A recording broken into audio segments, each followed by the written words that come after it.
Good morning. एक बार फिर से हम अपने YouTube चैनल पर एक नए वीडियो के साथ हाजिर हैं। आज हम पढ़ने वाले हैं क्लास 10 के गणित के उन सभी क्वेश्चनों को जिनके परीक्षा में पूछे जाने की संभावना सबसे अधिक है। तो आज हम चैप्टर 2 बहुपद के 5 क्वेश्चनों को लिए हैं और इन पर जो है कि क्वेश्चन जो है कि परीक्षा में पूछे जाते हैं। तो इन जो है कि प्रश्नों को बारी बारी से हल करेंगे। तो पहला क्वेश्चन यहाँ पर दिया गया है, द्विघात बहुपद ज्ञात करो जिनके शून्यकों का योगफल 4 और गुणनफल 1 है। और दूसरा क्वेश्चन देख रहे हैं हम लोग, दिया गया है द्विघात बहुपद ज्ञात करो जिनके शून्यक 5 और 4 है। तो ये दोनों जो है कि सवालों को एक सूत्र से लगाना है। तो चलो इन दोनों सवालों को हम लोग बारी बारी से हल करते हैं। तो सबसे पहले हम लिखेंगे हल, और यहाँ पर देख रहे हैं हमें ज्ञात करना है द्विघात बहुपद और इसमें भी ज्ञात करना है द्विघात बहुपद। तो सबसे पहले यहाँ लिखेंगे शून्यकों का योगफल, शून्यकों का योगफल अल्फा प्लस बीटा बराबर 4 दे दिया है। और शून्यकों का गुणनफल, शून्यकों का गुणनफल अल्फा इंटू बीटा बराबर दिया है 1। द्विघात बहुपद का सूत्र होता है, द्विघात बहुपद बराबर x square minus alpha plus beta x, और उसके बाद होता है alpha into beta equal to 0। ये सूत्र है। अब क्या करेंगे कि x square minus alpha plus beta, जो मूल शून्यकों का योगफल है अल्फा प्लस बीटा, उसके स्थान पर हम लोग रखेंगे 4 और यह हो गया एक्स, और इधर अल्फा इंटू बीटा शून्यकों का गुणनफल बराबर दिया है 1, तो 1 रख देंगे और ये हो गया इजिकल टू 0। इस प्रकार से पहले क्वेश्चन का आंसर हो गया x square minus 4x plus 1 equal to 0। तो ये रहा पहला सवाल। अब हम बात कर लेते हैं दूसरे सवाल की। तो दूसरे सवाल को कैसे हल करना है चलिए सीखते हैं। तो सबसे पहले इसमें दिया गया है शून्यक, तो माने कि माना पहला शून्यक अल्फा बराबर 5 और बीटा बराबर 4 है। पहले शून्यक को अल्फा मान लेंगे और दूसरे को बीटा। अब द्विघात बहुपद ज्ञात करना है, तो द्विघात बहुपद का सूत्र हम लोग जानते हैं। द्विघात बहुपद ज्ञात करने का सूत्र होता है, बहुपद का सूत्र होता है x square minus alpha plus beta x plus alpha into beta equal to 0। तो यहाँ लिखेंगे हम लोग एक्स स्क्वायर माइनस अल्फा का मान यहाँ कितना है 5 और बीटा का मान है 4, और यहाँ लिखेंगे एक्स और फिर इधर अल्फा का मान 5 और गुणा करके लिखेंगे बीटा का मान 4 इजिकल टू 0। अब जो है कि इसको हल करेंगे, एक्स स्क्वायर माइनस 5 4 हो जाएगा 9x और 5 चौके हो जाएगा 20 इजिकल टू 0। इस प्रकार से दूसरे क्वेश्चन का हमारा आंसर आया x square minus 9x plus 20। ये इसका हल हो गया। अब हम लोग तीसरे क्वेश्चन की बात कर लेते हैं। तो तीसरा क्वेश्चन क्या दिया गया है, बहुपद। तीसरा क्वेश्चन दिया गया है बहुपद 4y square minus 4y plus 1 equal to 0 के शून्य ज्ञात करो। तो इसे कैसे हल करना है, तो ऐसे सवालों को हल करने के लिए सबसे पहले गुणनखंड ज्ञात करते हैं। तो सबसे पहले यहाँ हम लोग लिखेंगे हल, और यहाँ 4y square minus 4y plus 1 equal to 0। जब भी शून्य पूछे तो हमें सबसे पहले गुणनखंड ज्ञात करना है।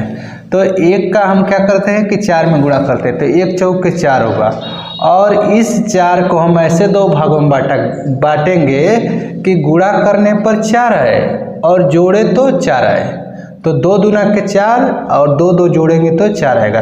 तो यहाँ लिखेंगे 4y² माइनस 2y और फिर लिख देंगे minus 2y plus 1 equal to 0। इन दोनों में कामा देखेंगे, इन दोनों में कॉमन क्या है, 2y कॉमन है, तो 2y कामा ले लेंगे तो यहाँ बचेगा 2y और यहाँ बच गया -1। इन दोनों में कॉमन हो जाएगा -1, तो हो जाएगा 2y माइनस 1 इजिकल टू 0। अब ये 2y माइनस 1 दो जगह है तो इसको एक कोष्ठक में लिख लेंगे, 2y माइनस 1 पूरे में कामा हो जाएगा और 2y माइनस 1 बच जाएगा, 2y माइनस 1 इजिकल टू 0।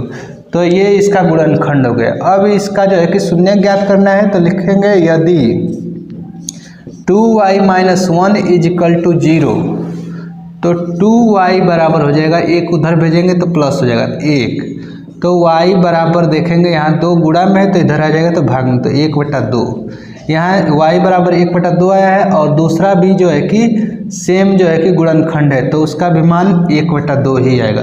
तो y बराबर यहाँ शून्य आ गए 1/2 और 1/2। अब हम लोग क्वेश्चन नंबर 4 को देख लेते हैं।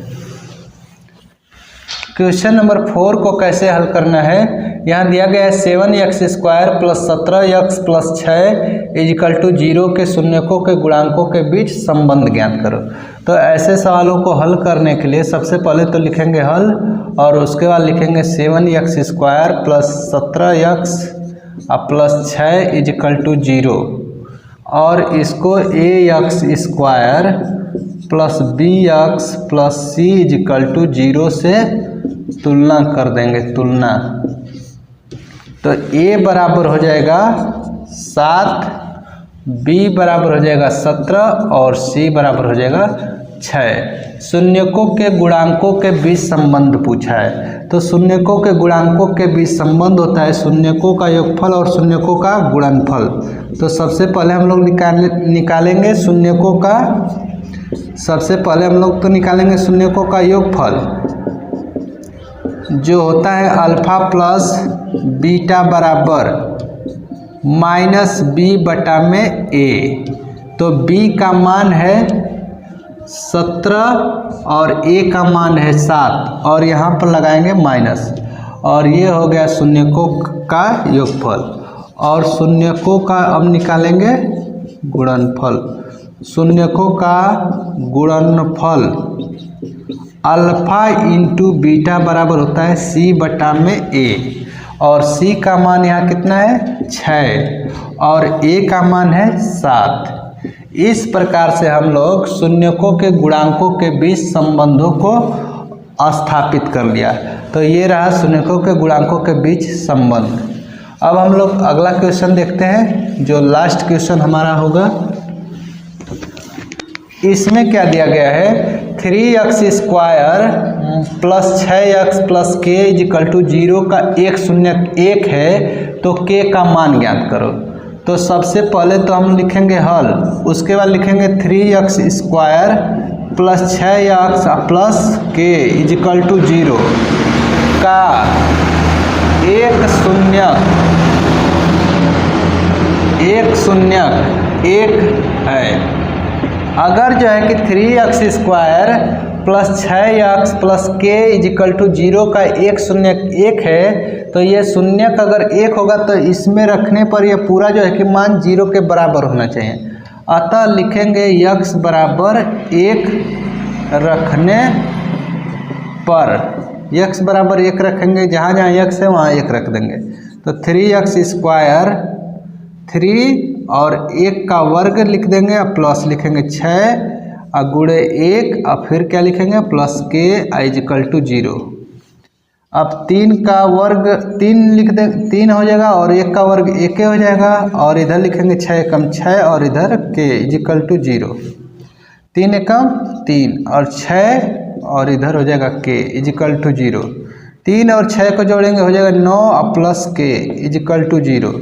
9 को उस साइड भेजेंगे तो k बराबर आ जाएगा -9। ये हो गया आंसर। इस प्रकार से हम लोग पांचों क्वेश्चनों को आसानी से हल कर लिया। इन पांचों क्वेश्चनों पर परीक्षा में जो है कि प्रश्न बनेंगे तो इसे एक बार जरूर देखें।